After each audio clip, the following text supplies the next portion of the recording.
السلام علیکم میرے عزیزو اقارب، میرے عزیزو، میں ہوں افتخار رفیع، پیارے پاکستان کے سٹی آف لو لاہور سے۔ سب سے پہلے تو میں آج آپ کو سناتا ہوں، جب میں ابھی پارک میں داخل ہوا تو ایک نوجوان ایک سپورٹ سائیکل چلا رہا تھا اور دور سے میں نے اس کو دیکھنا شروع کیا، اس کی نظر میرے پہ تھی۔ اب میں کیونکہ آج لیٹ ہو گیا ہوں تو میرے ذہن میں یہ تھا کہ جلدی سے میں ایک ایسے ایریا میں جاؤں جہاں پر رش کم ہو، کیونکہ عید کے دن ہے، بہت زیادہ رش ہے، تو میں اپنا ویڈیو شروع کروں۔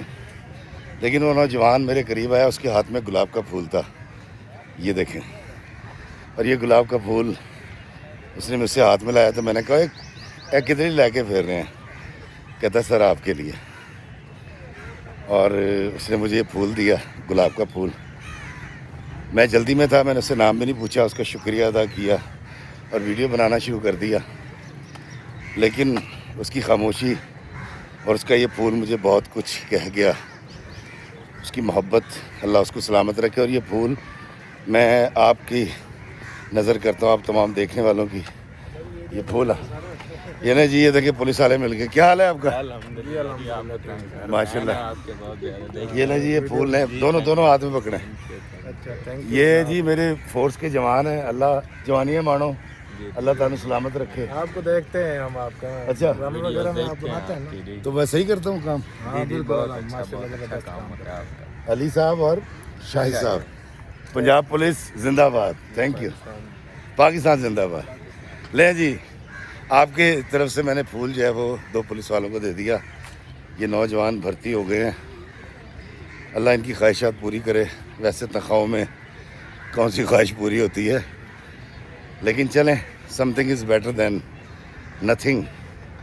اچھا دوستو، لوگ some thing is better than nothing کہہ کے نا نوکری شروع کر لیتے ہیں، پھر وہ something is everything ہو جاتا ہے۔ خیر دوستو، آج جو میں آپ کو کہانی سنانے جا رہا ہوں، یہ کہانی ایک آسیہ نام کی لڑکی کی کہانی ہے، جو اس وقت فن لینڈ میں رہتی ہے اپنی 2 بیٹیوں کے ساتھ، اور اس نے پی ایچ ڈی کر رکھا ہے وہاں سے، فن لینڈ سے، ڈاکٹر ہے، ڈاکٹر آسیہ۔ اس نے مجھ سے رابطہ کیا، اس نے کہا افتخار بھائی، میں آپ کی کہانیاں سنتی ہوں، بہت سبق آموز ہوتی ہیں، بہت کچھ سیکھنے کو ملتا ہے۔ تو اس نے مجھے اپنی کہانی سنا کے ایک مشورہ لیا، وہ کہانی میں آپ کو گوش گزار کروں گا، آپ نے مشورہ دینا ہے، میں نے صحیح بات کی ہے یا آپ کوئی اور اس کو مشورہ دینا چاہتے ہیں تو ڈاکٹر آسیہ کو ہم ضرور بتائیں گے۔ لیکن اس سے پہلے میں ایک گزارش کرنا چاہتا ہوں آپ سے، میری مؤدبانہ گزارش یہ ہے کہ وہ حضرات یہ ویڈیو ضرور دیکھیں جو اپنی بیویوں کے ساتھ صلہ رحمی سے نہیں رہتے، ان کی بے عزتی کرتے ہیں، ان کی صحیح سے کفالت نہیں کرتے، سارے خاندان کے سامنے ان کو ڈانٹ دیتے ہیں، ان کی تذلیل کرتے ہیں یا ان کی کٹیس کرتے ہیں۔ یہ ان کے لیے ویڈیو دیکھنا بہت ضروری ہے۔ لیکن اس سے پہلے بھی ایک اور بات میں نے آپ سے کرنی تھی، یاد رکھیے گا دوستو، ہم انسان فلسفے کی روح سے حیوان ناطق ہیں۔ حیوان ناطق مطلب بولنے والا جانور۔ اب یہ بولنے والا جانور تو بولے گا۔ ایک عورت، اس کا شوہر اگر اچھا ہے تو وہ بولے گی، وہ بتائے گی میرا شوہر بہت اچھا ہے، اور اگر اس کا شوہر اچھا نہیں ہے تو وہ بولے گی اور بتائے گی کہ اس کا شوہر اچھا نہیں ہے۔ دوستو، ہم انسان بات کیے بغیر، ملے جلے بغیر نہیں رہ سکتے۔ ہر انسان کو کان چاہیے کچھ سنانے کے لیے، اور ایک کندھا چاہیے جس پہ سر رکھ کے وہ رو سکے۔ جس بیوی کو یہ کندھا میسر نہیں آتا تو وہ پھر ہمسائی سے اور کسی رشتہ دار سے، جیٹھانی سے، دیورانی سے، اپنی کسی سہیلی سے، اپنی بہنوں سے دل کا بوجھ ہلکا کرتی ہے۔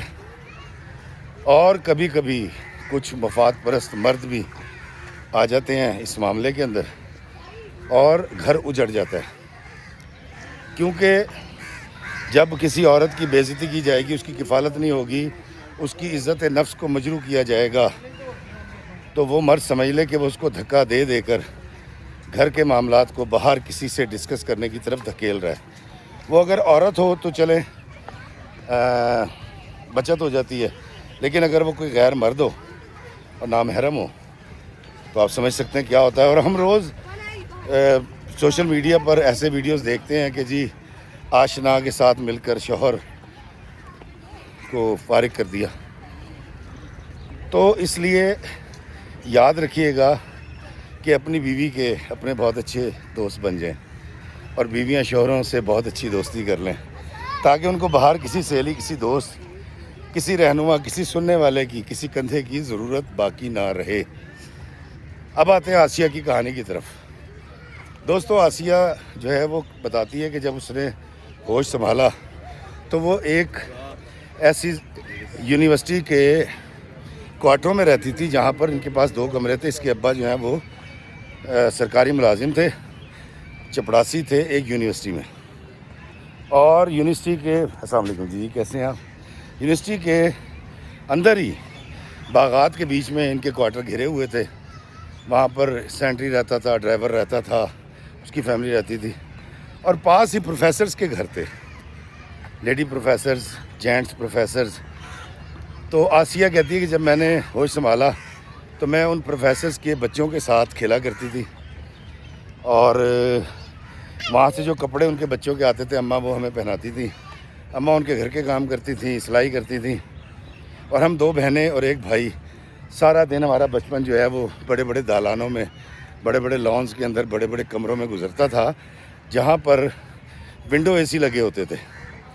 تو آسیہ کو پڑھنے کا شغف پروفیسرز کی فیملی کی وجہ سے پیدا ہو گیا. اس نے بہت اچھے نمبر لیے, پڑھتی رہی, گھر میں غربت تھی لیکن اس کے باوجود اس کے والد صاحب بڑے سپورٹیو تھے. والدہ جو ہیں وہ بڑی مدد کرتی تھی. تو بڑی بہن نے بھی پڑھا, اس کو بیچلر کے بعد اس کی شادی کر دی گئی. بھائی نے پڑھا, ماسٹرز کیا, اس کی شادی کر دی گئی. اب یہ کہتی ہے کہ جب میں پڑھ رہی تھی اسی یونیورسٹی کے اندر سے میں نے ماسٹرز کیا اور جب میں نے ٹاپ کیا اور میرے ابا ڈگری لینے کے لیے میرے ساتھ آئے تو کہتی میں نے بڑے فخر سے سب کو بتایا کہ دیکھو میں اسی یونیورسٹی کے ایک نائب قاصد کی بیٹی ہوں, چپڑاسی کی بیٹی ہوں اور میں نے ٹاپ کیا. کہتی وہ دن میری زندگی کا بہت بڑا دن تھا. آسیہ کہتی ہے کہ افتخار بھائی پڑھے لکھے لوگوں میں رہنا, پروفیسرز کی فیملی کے ساتھ نشست و برخاست کی وجہ سے کہتی ہماری سوچ کا زاویہ بدل گیا تھا. ہم بڑا جدید سوچنے لگے تھے تینوں بہن بھائی, لیکن دین کے معاملے میں, والدین کی اطاعت کے معاملے میں ہم سر نہیں اٹھاتے تھے. تو کہتی جب میری شادی کی باری ہے, کہتی میں نے ماسٹرز کیا اور جب میں نے ایم فل کر لیا تو میرے ابا نے کہا بس بیٹا تمہاری اماں بیمار رہتی ہیں اور میں بھی اب ریٹائر ہونے والا ہوں اور اس سے پہلے کہ ہم سے ریٹائرمنٹ کے بعد یہ گھر واپس لے لیا جائے گا تو اور تو کوئی گھر بنایا نہیں ہے, تو میں چاہتا ہوں کہ یہاں ارینجمنٹس بھی اچھے ہو جائیں گے, میں تمہاری شادی کر دوں. آسیہ کہتی ہے میں نے کہا ابا جی جیسے آپ کی مرضی. ابا نے رشتہ ڈھونڈنا شروع کیا اور رشتہ یہ ڈھونڈا کہ ہم سے چوتھے گھر میں ایک ڈرائیور صاحب تھے, ان کا بیٹا اسی یونیورسٹی کے اندر ایک کلرک تھا اور ابا اس کا رشتہ لے کر آ گئے. میں نے جب ابا سے پوچھا کہ ابا جی ایک کلرک کے رشتے کی کیا ضرورت پڑ گئی, تو انہوں نے کہا بیٹا میری ریٹائرمنٹ کے بعد یہ گھر چلا جائے گا, یہ کوارٹر, یہ اتنی اچھی رہائش شہر کے بیچوں بیچ باغوں کے درمیان میں. تو جو لڑکا ہے اس کا باپ ڈرائیور ہے, جب وہ ریٹائر ہو جائے گا تو کیونکہ وہ یہاں پر کلرک ہے یہ کوارٹر اس کو مل جائے گا, تو کم از کم تجھے شہر کے بیچوں بیچ ایک رہائش مل جائے گی جہاں سے ہاسپٹل بھی قریب ہے, پارک بھی قریب ہے, مارکیٹ بھی قریب ہے. کہتی مجھے اپنے ابا کا یہ فلسفہ بالکل سمجھ نہیں آیا. وہ انٹرمیڈیٹ تھا, عمر میں مجھ سے 8 سال بڑا تھا اور میں صرف یہ گزارش کر رہی تھی کہ میرے لیے کم از کم ایک پڑھا لکھا شخص ضرور ہونا چاہیے, کماتا وہ چاہے جتنے مرضی ہو. میرے ابا نے سختی سے اس بات کو رد کر دیا. پھر میں نے امی سے گزارش کی تو امی نے کہا خبردار بیٹا تیرا باپ کسی صورت نہیں مانے گا, اس معاملے میں بحث مت کرنا, وہ جو کہہ رہے ہیں ان کو کرنے دے, ان کا بلڈ پریشر بھی ہائی رہتا ہے, شوگر بھی ہائی رہتی ہے, تو فائدہ کوئی نہیں, کچھ ہو نہ جائے. آسیہ کہتی افتخار بھائی مجھے کوئی مسئلہ نہیں تھا, میں ٹیوشن پڑھاتی تھی اور نہ صرف یونیورسٹی کے جو پروفیسرز اور نئے جوڑے تھے ان کے بچوں کو ٹیوشن پڑھا لیتی تھی، بلکہ ارد گرد جو علاقہ تھا رہائشی وہاں سے بھی بچے پڑھنے کے لیے آ جایا کرتے تھے. تو کہتی میں اچھی خاصی انکم. وعلیکم السلام. میں بالکل ٹھیک. کہتی جو ایک کلر کماتا ہے اس سے 4 گنا زیادہ تو میں ٹیوشن پڑھا کے کما لیا کرتی تھی. لیکن ابا کی تفکر اور فکر اپنی جگہ پہ تھی. کہتی میں نے دل پہ پتھر رکھا اور میں نے اسی کو اپنا نصیب سمجھا اور میں نے ہاں کر دی. اب اس کی شادی جیدی سے ہوگی، جاوید سے ہوگی، جیدی کہتے تھے اس کو. جیدی صاحب سے آسیہ کی شادی کر دی گئی. بڑی سادگی سے شادی ہوئی، لیکن دھوم دھڑکا بہت ہوا اور جہیز بہت زیادہ جمع ہو گیا. اس کی وجہ وہ یہ بتاتی ہے کہ جی ہمارے جو پروفیسرز تھے انہوں نے بڑا اچھا کیا کہ 4-5 گھروں نے ڈھولکی رکھی ہوئی تھی. کبھی کسی کے گھر میں ڈھولکی بج رہی ہے اور کھانا ہے کسی، وہ لوگ خود ہی ارینج کر رہے تھے. آسیہ کی شادی تھی. اب آسیہ سارے کوارٹرز کی اور پروفیسر انکلیو کی جو ہے وہ ہر دل عزیز بچی تھی. اور بہت سارے ایسی فیملیاں تھیں جن کے بچوں کی وہ ٹیچر تھی کیونکہ وہ ٹیوشن پڑھاتی تھی. تو اس کو فریج بھی ملا، اے سی بھی ملا، اس کو ہر چیز مل گئی. مطلب اتنا جہیز جمع ہو گیا کہ ان کے گھر میں جگہ نہیں تھی تو کہیں پر سامان کو لاک بھی کروانا پڑا. کری ایسی شادی اور لگ رہا تھا کسی بہت امیر بندے کی بیٹی کی شادی ہے. سارے رینج. کہتی ہے ابا کو کچھ بھی اتنا نہیں کرنا پڑا، اماں نے جو تھوڑا بہت جوڑ رکھا تھا وہی تھا. اور کہتی میری شادی ہو گئی. کہتی جب میری شادی ہوئی میں بیاہ کے آئی اپنے گھر 4تھے کوارٹر کے اندر. کہتی ہیں بیاہ کے چلی گئی تو دل پہ میں نے پتھر رکھ لیا اور یہ خوش ہو گئی کہ چلو جب چاہوں گی میں ابا سے مل لیا کروں گی، امی کے گھر چلی جاؤں گی. 2 قدم پہ تو اماں کا گھر ہے. اب جی آسیہ جو ہے وہ جیدی صاحب سے شادی کر کے 4تھے کوارٹر میں آ کر بس گئی.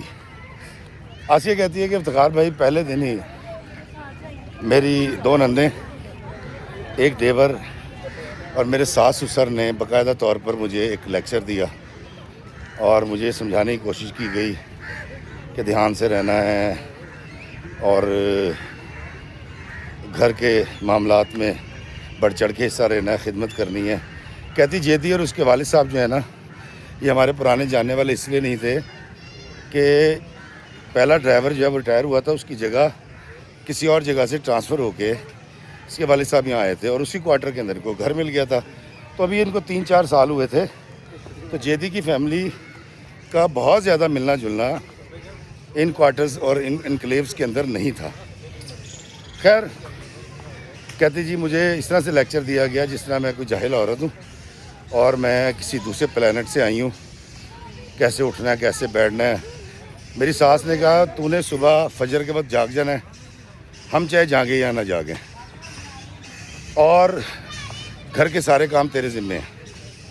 میری نندوں نے بھی بتایا جی کہ امی کی طبیعت خراب رہتی ہے، ان کا خیال رکھنا ہے. کہہ رہی جیدی بھی بالکل ویسے ہی اور بالکل رومانٹک آدمی نہیں، بڑا کرخصا آدمی. اس نے بھی مجھے اپنی بہت ساری جو ہے نا نکات سنا دیے کہ ایسے کرنا ہے ایسے کرنا ہے ایسے کرنا ہے. کہتی مجھے اندازہ تھا، میں پڑھی لکھی تھی، مجھے یہ بھی اندازہ تھا کہ ان کا اکلوتا بیٹا ہے،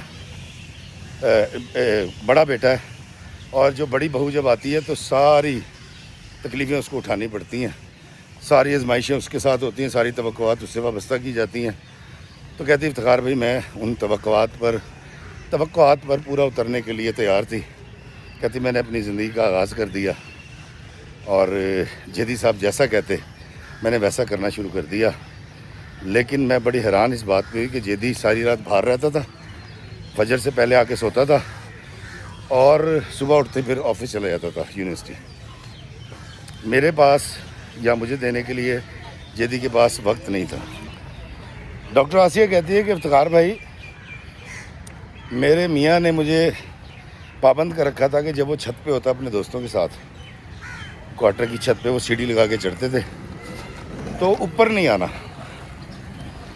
اور ساس نے بھی یہ کہا تھا، سسر نے بھی کہا تھا. کہتی میں بڑی حیران اس بات پہ تھی کہ میرا میاں اوپر جا کے کرتا کیا ہے. کہتی ایک دن بارش ہو رہی تھی اور اوپر پانی جمع ہو رہا تھا، پرنالہ بند تھا. کہتی گرمیوں کی بارش تھی، کہتی میں چڑھی ہوں سیڑھی لگا کے، میں نے اس کی صفائی کی تو وہاں سے مجھے سگریٹ کے ٹوٹے بھی ملے اور کچھ تمباکو تھا جو سائڈ پہ پڑا ہوا تھا. کہتی خیر میں نے صفائی کی، انہیں سگریٹ کے فلٹرز کی وجہ سے وہ بند ہوئی تھی ڈرین. کہتی خیر میں نیچے آ گئی، وہاں سے مجھے ایک پڑیا ملی، پلاسٹک کی چھوٹی سی وہ تھی تھیلی سیلوفین کی، اس کے اندر کچھ ایسے تھا جس طرح بکریوں کی مینگنیاں ہوتی ہیں نا، ایسا کچھ اتنا سٹف تھا. کہتی میں لے آئی. اس کے بعد جب شام کو شوہر آئے تو میں نے بتایا اس طرح ڈرین بند ہو گئی تھی، میں چھت پہ چڑھی تھی اور یہ ایک ڈبی ملا ہے چھوٹی سی تھیلی. کہتا انہوں نے ایسے کر کے چھین. کہتی تو یہ کہاں سے ملی؟ میں نے بتایا چھت پہ سے. تو انہوں نے جیب میں ڈال دی. میں نے اسے پوچھا کہ ہوا کیا ہے یہ؟ تو اس نے کہا خبردار تو نے اگر میری زندگی میں دخل اندازی کی اور تجھے اس سے کیا لگے. کہتے وہ اتنے گھبرا گئے تھے تو میرے ذہن میں کچھ آیا تو میں نے اپنے بھائی سے ڈسکس کیا تو میرے بھائی نے مجھے بتایا کہ یہ نشہ ہے اور اس کو سگریٹ میں بھر کے پیتے ہیں. دوستو آپ سمجھ گئے ہوں گے میں نام نہیں لینا چاہ رہا. کہتی میں نے شام کو اپنے شوہر سے بات کی کہ آپ یہ کام کر رہے ہیں. کہتی جی بس اتنا پوچھنا تھا. اس نے میری کٹائش شروع کر دی. کہتی افتخار بھائی مجھے زندگی میں کبھی ابا نے ہاتھ نہیں لگایا تھا، محبت سے پالا تھا، ڈانٹا نہیں تھا، شاؤٹ نہیں کیا تھا. کہتی شخص نے جب یہ کیا تو کہتی مجھے بڑی تکلیف ہوئی. کہتی دل تو یہ چاہا کہ میں جو یہ میرے ساتھ کر رہا ہے کٹائش میں اس کے ساتھ کروں. کہہ رہی میں نے ضبط کر لیا. اس کے بعد میری ساس آ گئی، ساس نے آ کے شور مچا دیا، کیا عذاب بنا رکھا ہے میرے بچے کو دیکھو، اور اس کا چھوٹا سا منہ نکل آیا ہے، نہ خدمت کرتی ہے، لڑائی جھگڑے کر رکھے ہیں، پتہ نہیں کہاں سے آ گئے ہمارے گھر میں.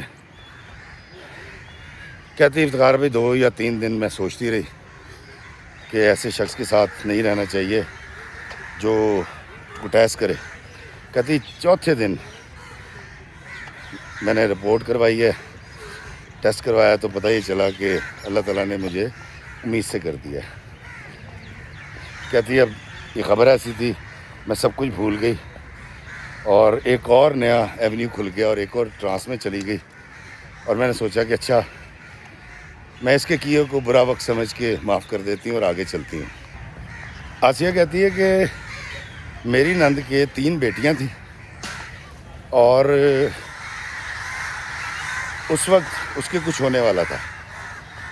تو جب میں نے یہ بات بتائی اپنی ساس کو، رپورٹ دکھائی، تو میری ساس نے کہا کہ پتر تو نے بیٹا پیدا کرنا ہے، مجھے بڑی خواہش ہے دادی بننے کی، تو نے بیٹا پیدا کرنا ہے.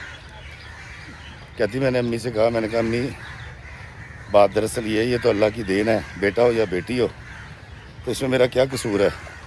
تو میری ساس نے میرے شوہر سے کہا کہ اس کا تو ارادہ ہی نہیں ہے بیٹا پیدا کرنے کا، تو پہلے سے ذہن بنا کے بیٹھی ہوئی ہے کہ بیٹی ہوگی، اور عورت جو ذہن بنا لیتی ہے وہی پیدا ہوتا ہے. یہ اب اس کی ماں نے اس کے ذہن میں ڈال دی. اب جی جیدی صاحب آئے ہیں، جیدی صاحب نے اپنی ماں کی وکالت بھی کی اور اس سے بدتمیزی بھی کی اور اس کو ڈانٹا کہ خبردار میری ماں کی خواہش پوری ہونی چاہیے. تو ڈاکٹر آسیہ کہتی ہے میں نے اپنے شوہر سے بھی وہی آرگو کیا کہ بھئی میرے ہاتھ میں تو نہیں ہے، یہ تو اللہ کی دین ہے، مجھے تو اللہ بیٹا دے تب بھی بیٹی دے تب بھی میں راضی ہوں. میرے شوہر نے کہا کہ جب تو نے ذہن بنا لیا کہ بیٹی ہے تو پھر بیٹی ہوگی. اب اس بات کو لے کے روز جھگڑا شروع ہو گیا. کہتی افتخار بھائی کوئی بات نہیں تھی. خیر کہتی ہے ہمارے کمرے میں اے سی تھا کیونکہ ایک پروفیسر نزاکت ہیں، انہوں نے ان کی بیگم صاحبہ نے ہمیں اے سی دیا تھا گفٹ شادی پہ. وہ چلتا جلتا نہیں تھا. کہتی اب گرمیاں تھیں، میری حالت ایسی تھی، میں نے کہا جی اے سی چلانا ہے، تو اس نے کہا اپنے باپ سے پیسے لے چلا لے.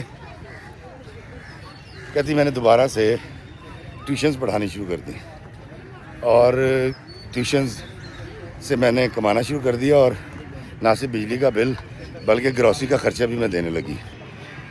دوستو ڈاکٹر آسیہ کہتی ہے کہ افتخار بھائی بہت جلدی میرے سارے پرانے شاگرد واپس آ گئے، نئے اسٹوڈنٹس آ گئے. کہتی میں اپنے میاں سے 4 گنا زیادہ پیسے کمانے لگ گئی اور ساس کو بھی میں سوٹ بنا کے دیتی تھی، میاں کو بھی ادھار دیتی تھی. اور کہتی اسی حالت میں پڑھاتی رہی. کہتی 6 مہینے کے اندر میں نے اچھے خاصے پیسے جوڑ بھی لیے. تو میری ساس نے کہا کہ جب سے تو نے ٹیوشن پڑھانی شروع کیا، گھر میں تو نے پارٹیسپیشن شروع کیا، پیسے دینے شروع کیا، تیرا رویہ بدل گیا. خیر میں نے ان کو کوئی جواب نہیں دیا. کہتی خبر آتی ہے کہ اگلی بیٹی پیدا ہو گئی. کہتی ہے میرے نند کے 4 بیٹیاں، اور میری ساس جو ہے وہ جلیبیاں لے کے جا رہی ہے، خوشی منا رہی ہے، اور اپنے داماد کو بٹھا کے کہہ رہی ہے کہ بیٹا دیکھو جب بیٹی پیدا ہوتی ہے تو اللہ کی رحمت آتی ہے، اور تمہارے گھر میں تو رحمت آ گئی ہے، تم دیکھنا اب کیسے خون برسیں گے. کہتی میں حیران تھی کہ مجھے کہتی ہیں بیٹا پیدا کر. بیٹی کے 4تھی بیٹی پیدا ہونے پہ جشن کر رہے ہیں یہ لوگ. کہتی ہے میں صرف سوچ رہی تھی، میں نے کہا کچھ نہیں. کہتی کچھ عرصے کے بعد جب وقت پورا ہوا تو اللہ تعالیٰ نے مجھے 2 بیٹیاں دیں. کہتی خیر ٹوئنس کا تو مجھے پتا تھا، میں نے اپنے میاں سے شیئر نہیں کیا تھا، اور میں نے ڈاکٹر سے کبھی پوچھا نہیں کہ کیا ہے. تو اللہ تعالیٰ نے 2 بیٹیاں دیں. کہتی جب بیٹیاں پیدا ہوئی ہیں، میرے جو شوہر ہیں وہ شہر سے باہر تھے، اور میرے امی ابائی مجھے لے کر گئے تھے ہاسپٹل. سارا خرچہ میں نے اپنا خود کیا تھا، اور یہ سارے وہ پیسے تھے جو میرے شوہر کو مل جانے تھے، لیکن آپ پہلے پیسے خرچتے ہیں، پھر جب آپ بل جمع کراتے تو وہ پیمنٹس آپ کو ہو جاتی ہیں. کچھ ایسا سلسلہ تھا. تو کہتی ساس آئی ہیں آ کے سینہ کو بھی کرتی ہوئی پیٹتی بھی آئے، 2 بیٹیاں پیدا کر دیں، میں تو ایک کے حق میں نہیں تھی. تو نے اپنی نند کو نہیں دیکھا 4 بیٹیاں کیسے پہ آئے گی، اب آگے سے 2 بیٹیاں تو نہیں پیدا کر دیں، تیرا بیڑا غرق ہو جائے. کہتی ہے میں اس حالت میں ہوں، اور ابھی میری بیٹیوں کو دنیا میں آئے ہوئے چند گھنٹے بھی نہیں ہوئے، میری ساس نے واویلا مچانا شروع کر دیا. کہتی رات کو دیر سے میرے شوہر آئے ہیں، انہوں نے خیر کہا تو کچھ نہیں، بیٹیوں کو پیار کیا، گود میں لیا اور چلے گئے. کہتی اگلے دن کیونکہ نارمل ڈلیوری تھی میں چھٹی ہو گئی. کہتی افتخار بھائی میں ڈلیوری میں مطلب اس دوران میری ماں نے 3 یا 4 دن بڑی مشکل سے کیونکہ بیمار تھیں میری مدد کی. کہتی 5ویں دن میں کچن میں کھڑی ہوئی تھی اور میں سارے کام کر رہی تھی. میری ساس نے ایک دفعہ بھی میری مدد نہیں کی، اس کو رحم نہیں آیا. کہتی اب اماں میری حالت دیکھ رہی تھی لیکن میں کسی سے ڈسکس نہیں کرتی تھی، لیکن اماں کو نظر تو آ رہا تھا. اور ایک دن میری اماں نے کہیں میری ساس سے کہہ دیا کہ تم اس کی آسیہ کی تھوڑی سی مدد کر دیا کرو، دیکھو بیچاری 2 بچیوں کو پالنا، کبھی ایک رو رہی ہوتی ہے کبھی ایک سو رہی ہوتی ہے. تو کہتی میری ساس نے میری والدہ کی بڑی بےزتی کی تھی اور میرے سسر نے بھی، اور میرے میاں بیٹھ کے دیکھتے رہے. کہتی یہ سارا غبار سارا دکھ کہتی میں آپ کو سنا رہی ہوں تاکہ آپ کو اینڈ پہ آپ میری مدد کر سکیں کہ مجھے کیا کرنا چاہیے. کہتی خیر یہ سارے معاملہ چلتے رہے، میری اماں کی ڈیتھ ہو گئی. کہتی اماں کی ڈیتھ ہوئی ہے، میرے شوہر نے مجھے کہا کہ دفنانے کے بعد کہ چلو گھر چلیں. تو میں نے کہا کہ رشتہ داروں نے آنا ہے، ابا اکیلے ہیں، ان کی دلجوئی کرنی ہے، تو آپ مہربانی کریں میں یہاں رہ جائیں. تو میرے شوہر نے کہا خبردار بالکل نہیں رہنا، یہ 3-4 گھر تو ہیں، جب مرضی آ جانا گھر چلو. کہتی خیر میں گھر آ گئی، اور میں یہ سوچ رہی تھی کہ میرے ساتھ جو کچھ ہو رہا ہے وہ ٹھیک اس لیے ہو رہا ہے کہ مجھے دیکھ بھال کے شادی کرنی چاہیے تھی، لیکن چونکہ میرے والدین نے کی تھی تو میں ان سب کو قبول کر بیٹھی تھی، لیکن میرے ساتھ بڑی زیادتی ہو رہی تھی. قریب افتخار بھائی میرے شوہر نے بہت سارے ایسے معاملات ہیں مجھے تذلیل کی میری جو میں بیان نہیں کر سکتی. کہتی اس کے لیے کٹیس کرنا، اس کے لیے مجھے برا بھلا کہنا کوئی معنی نہیں رکھتا تھا، اور میں بت بن کے بے وقوفوں کی طرح سہتی چلی جا رہی تھی. کہتی ایک دن آیا اور آگے کہتا ہے کہ جی میں نے گاڑی لینی ہے اور میں جو ہے نا ٹیکسی چلاؤں گا وہ اپلیکیشن پہ. تو میں نے کہا لے لو پیسے ہیں. تو اس نے کہا نہیں تو بھی پیسے دے جو تو نے جوڑ رکھے ہیں. اور کہتی میرے پاس ایک 1.5 تولے کا سیٹ تھا جو ہمارے وائس پرنسپل جو تھے یونیورسٹی کے وائس چانسلر، ان کی بیگم صاحبہ نے گفٹ کیا تھا، وہ بھی مجھے دے. اور چونکہ تیرا باپ نیا ریٹائر ہوا ہے اس سے بھی کچھ پیسے لا کے دے. تو میں نے گاڑی کے ایڈوانس جمع کرانا ہے, پھر میں اس کی قسطیں اس کو ٹیکسی کو چلا کے پیسے کما کے میں وہ دینا شروع کر دوں گا. کہتی افتخار بھائی جیسے تیسے کر کے زیور بیچا, اپنی جمع پونجی نکالی, ابا سے جا کے ریکویسٹ کی, اور میں یہ بھی دیکھ رہی تھی کہ چلو دن میں یہ جاب کرے گا, شام کو 2-3-4 گھنٹے ٹیکسی چلا لے گا, خوشحالی آ جائے گی. میں بھی آج کل ٹھیک سے ٹیوشن نہیں پڑھا پا رہی تھی, 2 بچیوں کو پال رہی تھی, وہ والی انکم بھی کم ہو گئی تھی, میں نے بچے کم کر دیے تھے. آسیہ کہتی ہے کہ افتخار بھائی میں نے ابا سے کر کے کرا کے قریب 14 لاکھ روپیہ جو ہے نا وہ اس کو دیا.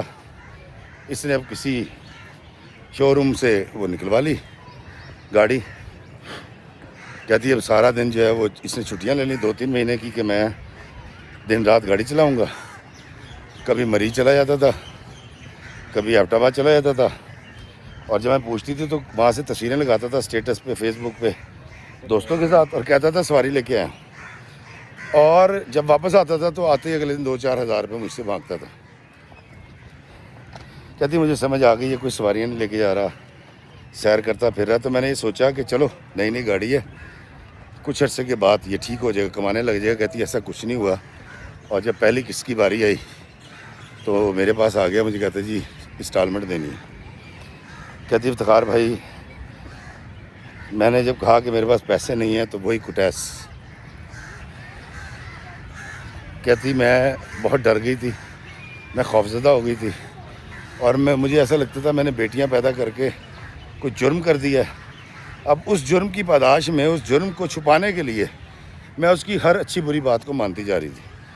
کہتی افتخار صاحب میں نے ٹیوشنز بڑھا دیں اور اب انسٹالمنٹ میں دینے لگی.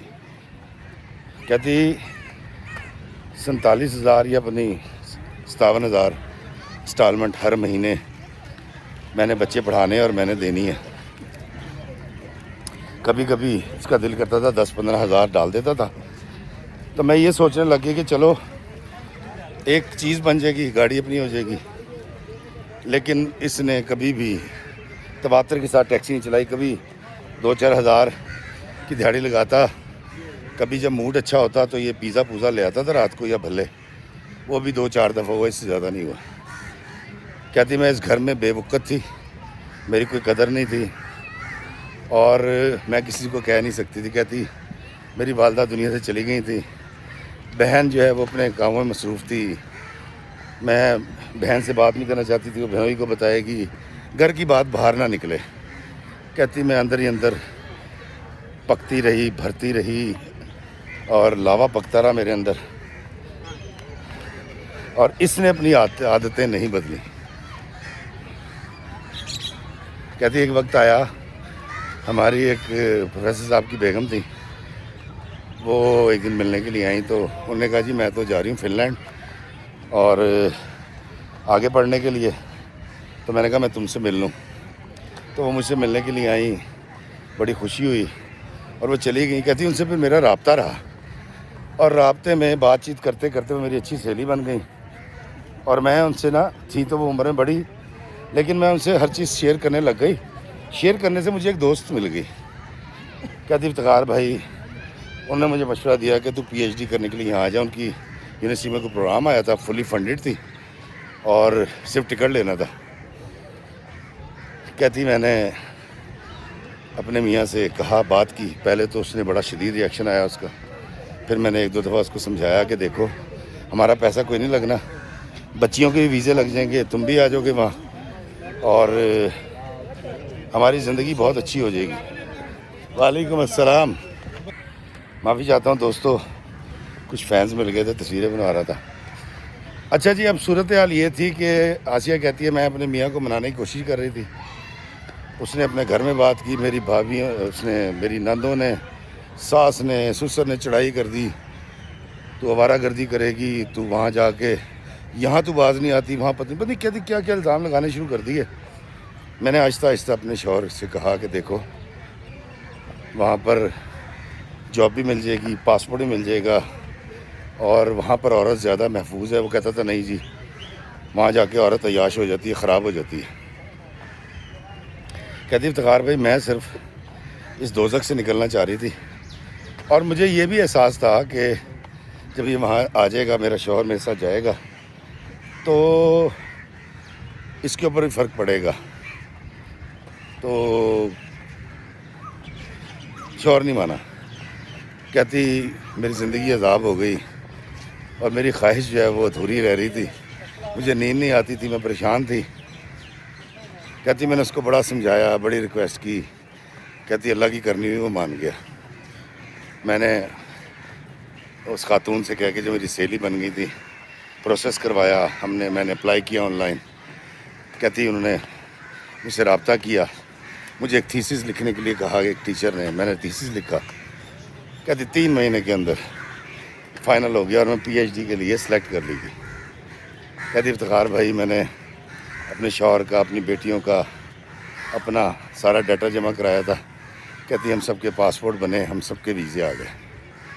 اب جب جانے کی باری آئی تو مسئلہ یہ تھا ٹکٹیں کہاں سے آئیں گی، پیسے کہاں سے کرنے. کہتی کچھ پیسے تو میں نے جوڑے ہوئے تھے، لیکن اب 4 ٹکٹیں کرنی بڑی مشکل ہو رہی تھی. میاں کچھ دینے کے لیے تیار نہیں تھا. اور جب میں نے کہا تم ایسا کرو گاڑی بیچ دو، تو اس نے کہا نہیں جی میں تو گاڑی نہیں بیچوں گا اور نہ ہی نوکری چھوڑوں گا.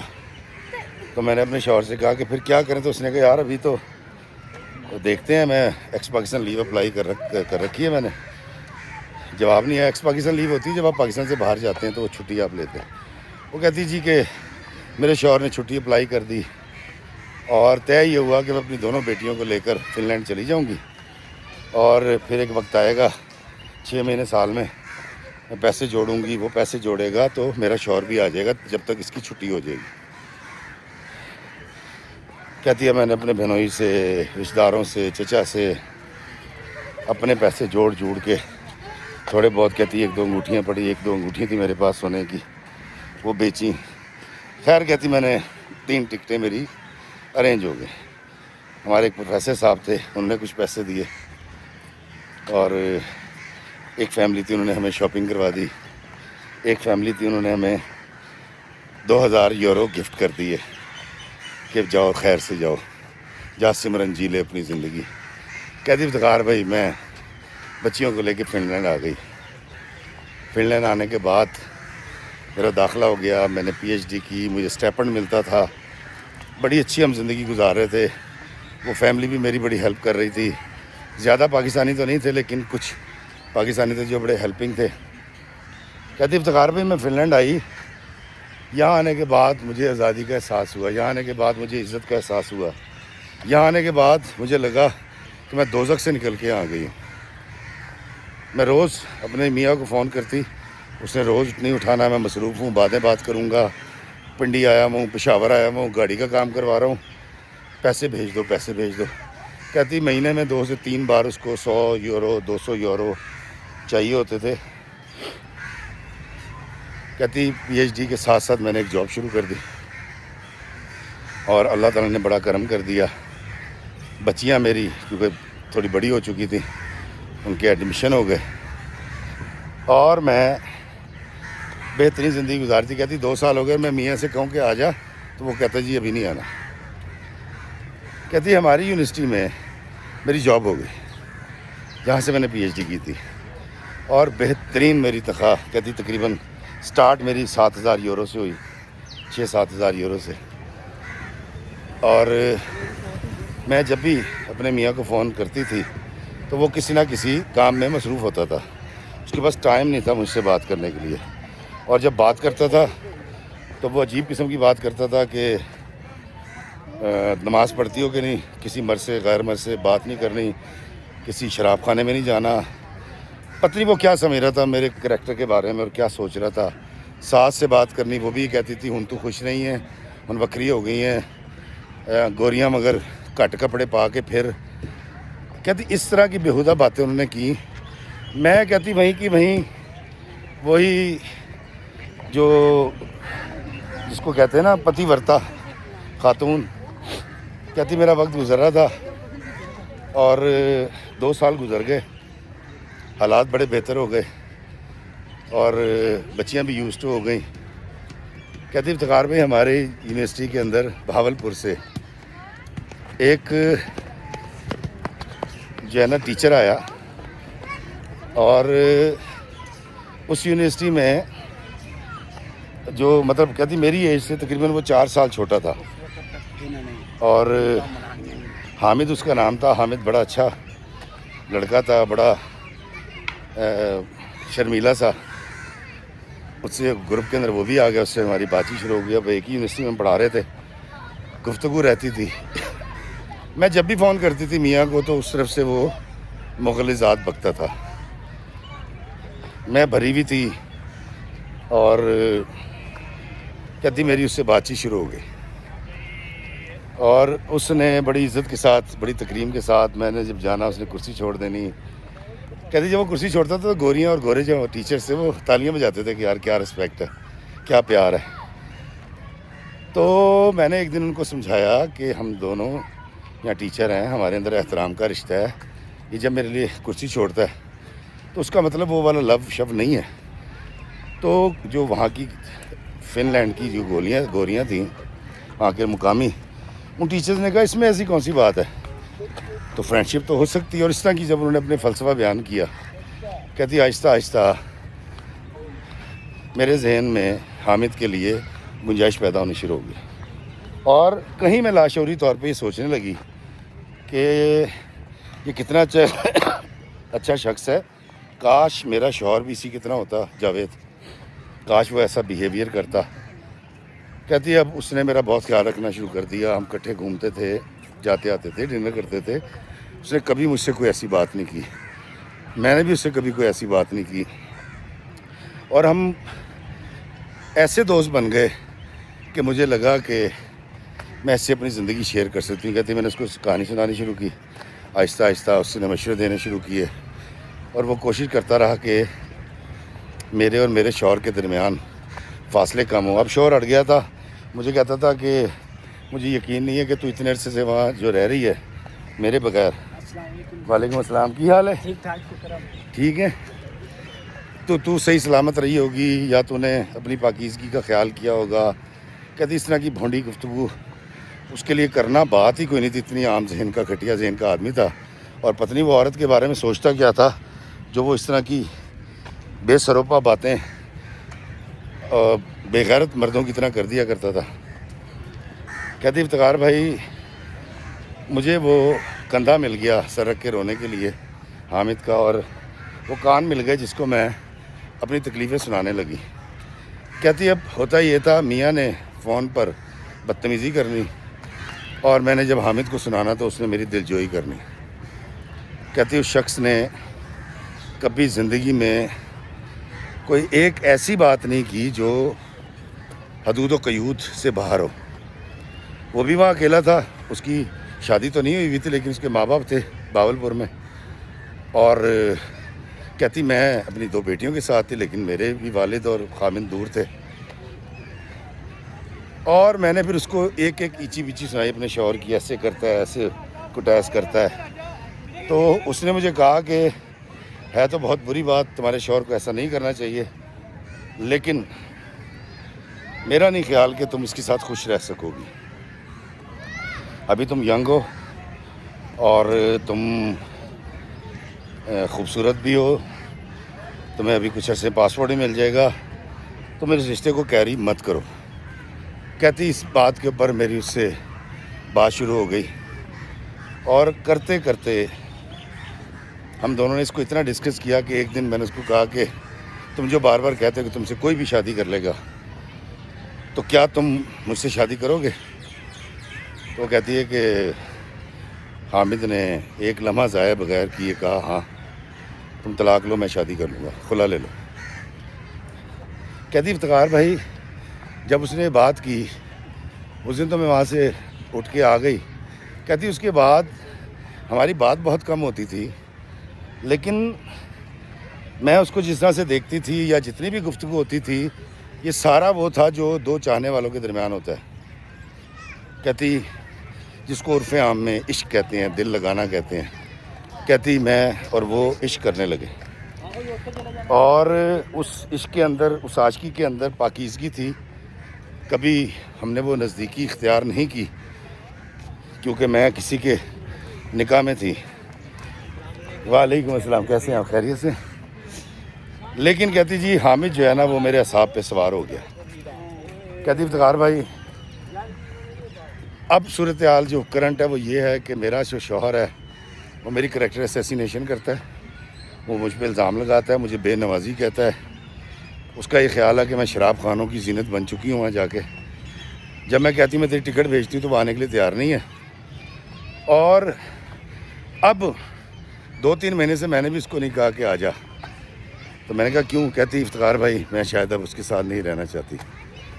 مجھے ایک عزت کرنے والا، ایک محبت کرنے والا شخص مل گیا اور میرا یہ رائٹ بنتا ہے کہ میں اب اپنے میاں سے خلا لے کر حامد سے شادی کر لوں جو مجھ سے محبت کرتا ہے، میری عزت کرتا ہے. تو مجھے بتائیں کہ میں کیا کروں. جی بیٹا. وعلیکم السلام، کیا حال ہے؟ میرے پاپا آپ کو دیکھتے ہیں ڈیلی. کیا ہوا؟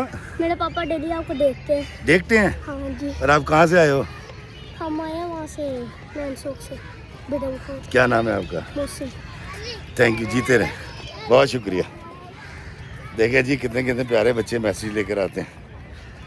اچھا دوستو، اب اس نے روتے ہوئے مجھے یہ ساری کہانی سنا کے کہا کہ افتخار بھائی میں نے کچھ ایسا نہیں کیا، میرا اللہ شاہد ہے، لیکن اب میں یہ اختیار رکھتی ہوں کہ میں اس گھٹیا شخص سے ڈیورس لوں. ڈیورس لینے کے بعد، خلا لینے کے بعد میں حامد سے شادی کر لوں جو میری عزت بھی کرتا ہے، تکریم بھی. میں نے جو اس سے کہا دوستو، میں آپ کے گوش گزار کر دیتا ہوں. میں نے اس کو کہا کہ پہلی بات تو یہ ہے کہ تمہارے گھر میں 2 بیٹیاں ہیں اور بڑی ہو رہی ہیں. یہ باپ کب تک ان کو پالے گا اور کیا ٹھیک سے ان کی وہ تربیت کر سکے گا یا وہ سلوک کر سکے گا جو سگا باپ کرتا ہے. دوسری بات یہ کہ بیٹا کسی کے نکاح میں رہتے ہوئے کسی غیر سے عشق کرنا کوئی بہت اچھی بات نہیں ہے، بڑی غیر مناسب بات ہے. تو اس نے مجھے کہا نہیں افتخار بھائی آپ سمجھیں، آپ مجھے بتائیں کہ میں کیا کرتی. دن رات جوتے کھا رہی تھی، دن رات تانے سن رہی تھی. میں کہا پتر کچھ بھی تھا تو خلا لے لیتی، لیکن ایک شخص کے نکاح میں رہتے ہوئے دوسرے شخص سے پیار کی پینگیں بڑھانا، دانستہ نادانستہ نہ چاہتے ہوئے ضرورت کے تحت جبلی تقاضا ہو، نہیں بیٹا تیرا میاں بہت غلط ہے، تیری ساس بہت غلط ہے، لیکن تیرا یہ والا جو عمل ہے کہ جاوید کے نکاح میں رہتے ہوئے حامد کے ساتھ دوستی کرنا، کوئی بھی وجہ ہو، یہی دوستوں مجھے اختلاف ہے. میں اکثر کہتا ہوں آشنا کے ساتھ مل کے حامد کو جو راستے سے ہٹاتی ہیں آپ، او بھائی آپ اپنی طلاق لیں، خلا لیں، اس کے بعد آپ آشنا کے ساتھ شادی کر لیں، جو کرنا کریں، لیکن کم از کم اس شخص کو تو جینے دینا جس کے نکاح میں آپ ہیں.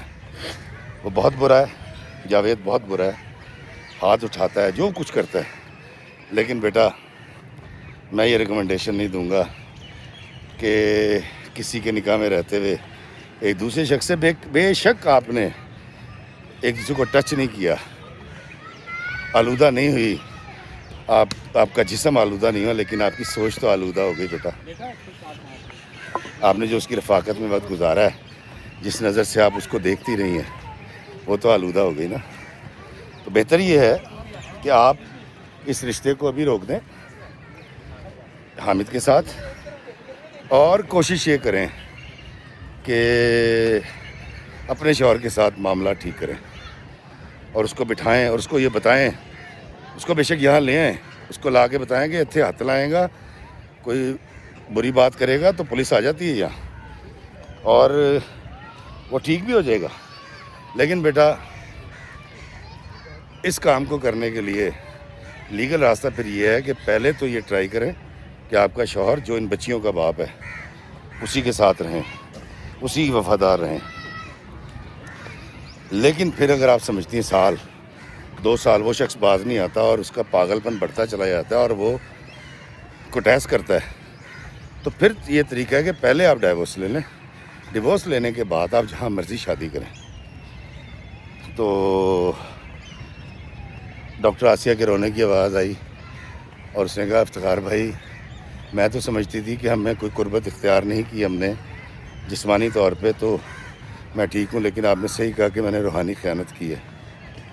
میں نے جس دماغ سے، جس سوچ سے اپنے شوہر کو سوچنا تھا، وہاں اس مسند پہ میں نے حامد کو بٹھایا ہے اور میں نے اس کو اس نظروں سے دیکھا ہے۔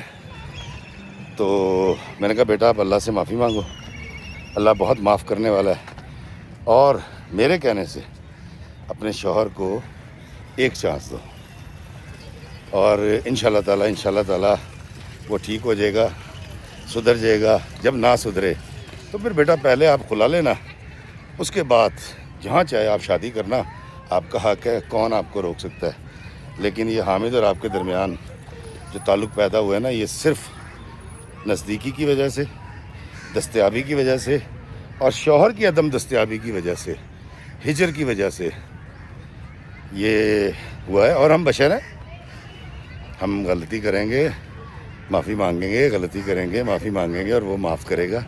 لیکن اچھی بات یہ ہے کہ آپ نے کوئی بہت بڑا سٹیپ نہیں لے لیا۔ تو بیٹا وہ کہتے ہیں کہ صبح کا بھولا شام کو گھر واپس آ جائے تو اس کو بھولا نہیں کہتے۔ دوستو اس بچی کی سعادت مندی یہ تھی، اس نے رو کے اعتراف کیا، اللہ سے معافی مانگی، اور اس نے کہا کہ میں اب اپنے گھر کے معاملات ہر صورت 200% کوشش کر کے ٹھیک کرنے کی کوشش کروں گی۔ دوستو مجھے نہیں پتا کہ آپ اس کو کیا مشورہ دیں گے، لیکن میں یہ چاہوں گا کہ آپ ڈاکٹر آسیہ کو ضرور مشورہ دیں اور بتائیں کہ اس کو کیا کرنا چاہیے۔ آج کی کہانی ان لوگوں کے لیے ایک الرٹ ہے، اعلان ہے، جو اپنی بیگمات کے ساتھ ظلم کرتے ہیں اور صلہ رحمی سے نہیں رہتے، بے بنیاد الزام تراشی کرتے ہیں، کٹیس کرتے ہیں، کریکٹر اسیسینیشن کرتے ہیں۔ یاد رکھیے گا ایسے لوگ دھکے مار مار کے اپنی بیوی کو کسی باہر والے کی طرف، وہ آنٹی ہو، وہ انکل ہو، وہ کوئی مرد ہو، کوئی عورت ہو، اس کی طرف راغب کر رہے ہوتے ہیں۔ خدا را اپنی بیگمات کی عزت کیجیے، احترام کیجیے، اور خدا را بیگمات بھی خاوند کا احترام کریں، اس کی عزت کریں، اس کی خدمت کریں، کہ یہ انسٹیٹیوشن محبت کے لیے ہے، جھگڑے کے لیے، نفرت کے لیے نہیں ہے۔ دوستو اپنی رائے سے آسیہ کو ضرور آگاہ کیجیے گا کہ ڈاکٹر آسیہ کو کیا کرنا چاہیے۔ اللہ میں آسانیت عطا فرمائے اور آسانیاں تقسیم کرنے کا شرف عطا فرمائے، آمین۔ وعلیکم السلام، السلام علیکم ورحمۃ اللہ وبرکاتہ۔